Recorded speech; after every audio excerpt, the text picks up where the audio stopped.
Often, when you're watching animation, you go, wow.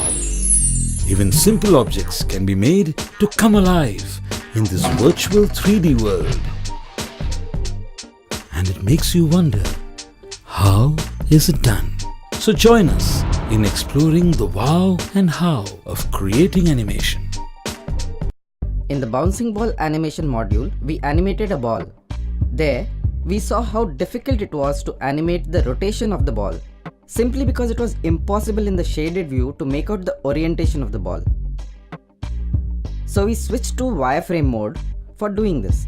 But it would have been easy to do this if it had clear distinguishing patterns or texture on the ball, isn't it? Like in a basketball, a tennis ball, or a football. Having a texture on the ball will also simply make it more realistic. In this module, we will look at the basic properties and techniques that allow you to do that in the 3D world. Look at this picture of the Earth and the world map.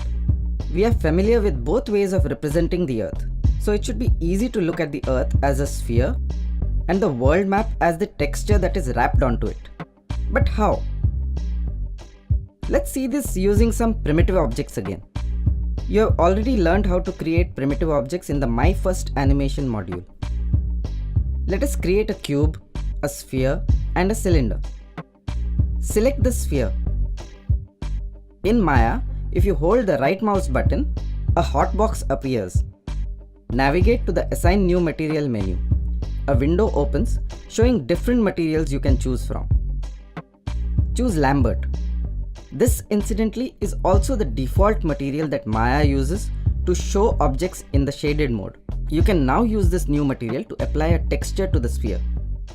To do this, in the Attribute Editor, select the tab called Lambert 2. This shows the properties of the material. You can change the name so you can easily know which object this material belongs to.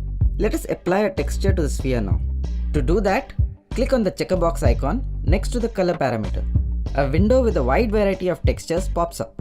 For now, let's select the checkerbox texture as it is easy to see how the texture is applied to the object. Nothing seems to have changed, isn't it? But if you select the textured mode, voila, now you see the sphere with the checkerbox texture. You can repeat this with the cuboid and the cylinder. Do not forget to rename the materials too. Remember though, this is not a place to be creative. Just give names that make sense. Let's call them cuboid material and cylinder material. Notice the difference in the way the textures have been applied in each case. On the sphere, you can see that at the top and bottom, the checker texture bunches together. On the box, you see that the checkerbox texture appears to be pasted identically across all the faces. Even if the length and breadth of each face is different, the texture is simply stretched across to fit that face.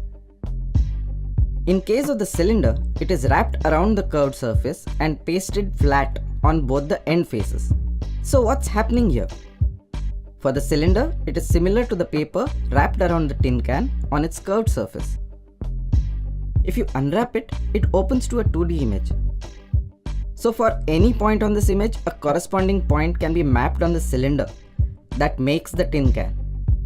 So it's like the X and Y axis of the flat 2D image now wrapped around the curved surface of the cylinder. These corresponding wrapped axes along the 3D surface are called U and V, and this mapping of the flat XY plane of a texture to the points on the 3D object is called UV mapping.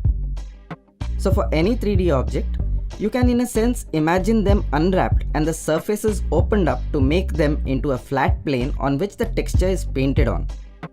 To actually see how Maya does it, you can go to Window, UV Texture Editor, and it will show you how the UV mapping of the selected object has been done. This is the UV mapping of the sphere. This is for the box and this is for the cylinder. So instead of the checker box, if we were to use textures matching the corresponding UV mapping, like the earth map for the earth sphere, the texture for a carton of milk for the cuboid, and that of a soft drink for the cylinder, you will see these textures accordingly in the viewport. If you look at the channel box, you will see a create UV parameter for the primitives which guesses the sort of mapping that you would like for that primitive. If you change this to none, you'll see that the texture disappears as the software doesn't know how to map the object. You will need to apply textures to non-primitive objects as well, which may not have this type of automatic UV mapping. For these objects, you can create the UV mapping using the Create UV menu. This gives you a choice of spherical mapping, cylindrical, and planar mapping. According to the geometry, you can use either of these or even create your own UV mapping.